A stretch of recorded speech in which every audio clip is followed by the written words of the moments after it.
오늘부터 상정된 모든 종목에 대해서 공매도가 6개월 동안 금지됩니다.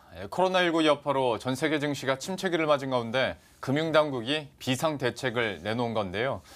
이로 인해 국내 증시가 좀 회복세를 탈 수 있을지는 좀 지켜봐야 하는 상황입니다. 관련한 내용 이수연 기자와 함께 이야기 나눠보도록 하겠습니다. 해외 증시뿐만 아니라 국내 증시도 변동성이 커지고 있고 지난 금요일까지도 좀 흐름이 좋지는 않았는데 오늘 지금까지 시장 상황부터 한번 정리를 해볼까요? 네, 일단 지난주는 국내 증시의 대규모 악재가 겹친 굉장히 어두운 시기였습니다. 바닥을 친 만큼 이번 주에는 반등할 수 있다는 기대도 많았는데요. 오늘 오전 국내 증시는 장시작 후 회복세를 보였지만 다시 하락세로 전환했습니다.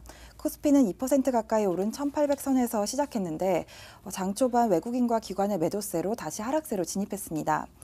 또한 코스닥도 상승 출발했다가 회복세가 주춤한 상황입니다. 미국 증시는 지난 13일 큰 폭으로 상승하며 전장에서의 폭락을 굉장히 만회한 상황인데요. 미국 정부는 코로나19와 유가 하락 등으로 경제가 위축될 수 있다는 위기감에서 기준금리를 제로금리 수준으로 전격 인하하는 대책도 발표했습니다. 국내 증시도 정부가 공매도 금지 대책을 내놓은 가운데 회복세에 진입할 수 있다는 기대감이 확산되고 있습니다. 미국의 결정에 따라 국내 정부도 좀 확대된 경제 부양책을 발표할 것이란 예측도 나오고 있습니다. 예.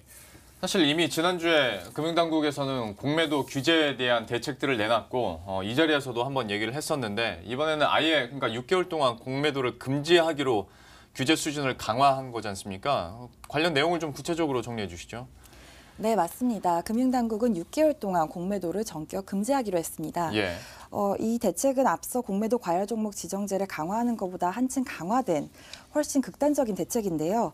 지난 13일 코스피 지수가 9년 만에 1700선이 무너졌고 이날 문재인 대통령이 비상시국을 선언하며 전례 없는 대책을 주문하면서 금융당국도 공매도 금지 카드를 꺼낸 겁니다.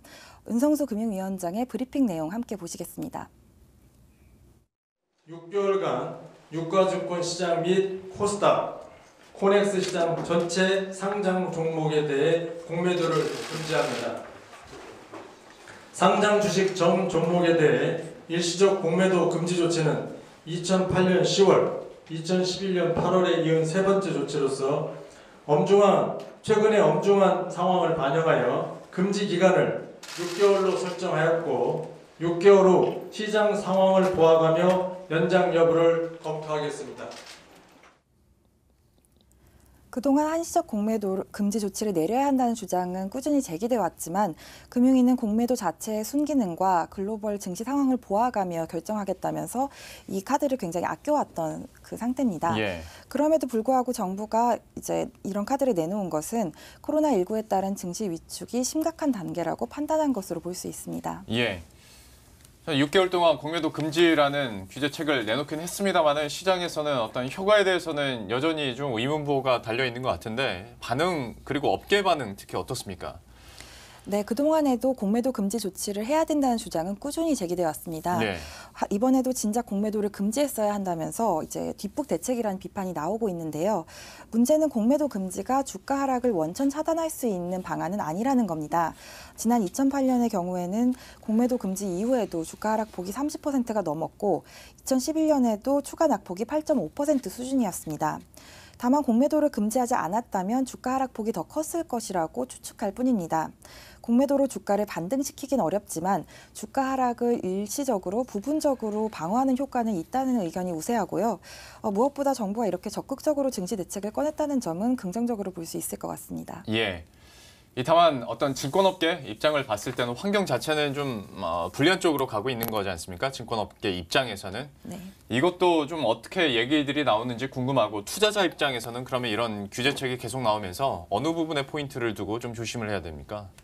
네, 일단 증권사 부분부터 보면 증권사들은 대체거래 업무에서 어려움을 겪을 것으로 보입니다. 예. 대체거래 업무는 주식을 빌려주는 업무인데 공매도를 하지 않으면 주식을 빌릴 이유가 거의 없기 때문입니다. 이 부분은 수익성의 악재로 작용할 것으로 보이고요. 정부의 이번 공매도 대책을 보면 과거 공매도 금지 때와 달리 이제 반대 매매를 억제하는 대책도 담겼습니다. 금융당국은 신용융자 담보 비율 유지 의무를 면제하기로 했는데요. 증권사들이 내규에서 정한 담보 유지 비율을 준수하지 않더라도 제재를 받지 않도록 한다는 내용입니다. 신용융자는 투자자들이 증권사로부터 주식 매매 자금을 빌리는 건데요. 해당 주식은 담보로 잡히게 됩니다. 만약 그 종목의 주가가 일정 수준 이하로 내려가면 증권사는 담보 비율에 따라 일괄적으로 매매를 하는데 이를 반대 매매라고 합니다. 반대 매매가 나오면 주가가 추가적으로 하락하기 때문에 이 종목에 투자한 투자자들도 추가적인 피해를 보게 됩니다. 예. 담보 유지 비율을 의무적으로 유지하지 않아도 된다는 것은 반대 매매를 하지 않아도 된다는 겁니다. 은성수 금융위원장은 기계적인 반대 매매를 하지 말아달라고 증권사에 당부하기도 했는데요. 결국은 증권사 자율이지만 일단은 당분간 반대 매매가 제한되는 효과가 있을 것으로 보입니다. 정부는 총력을 다해 증시 안정화에 나선다는 방침이지만 당분간은 증시 변동성이 커질 수밖에 없기 때문에 투자에는 각별한 유의가 필요할 것으로 보입니다. 예. 지금까지 이수연 기자와 함께했습니다. 잘 들었습니다.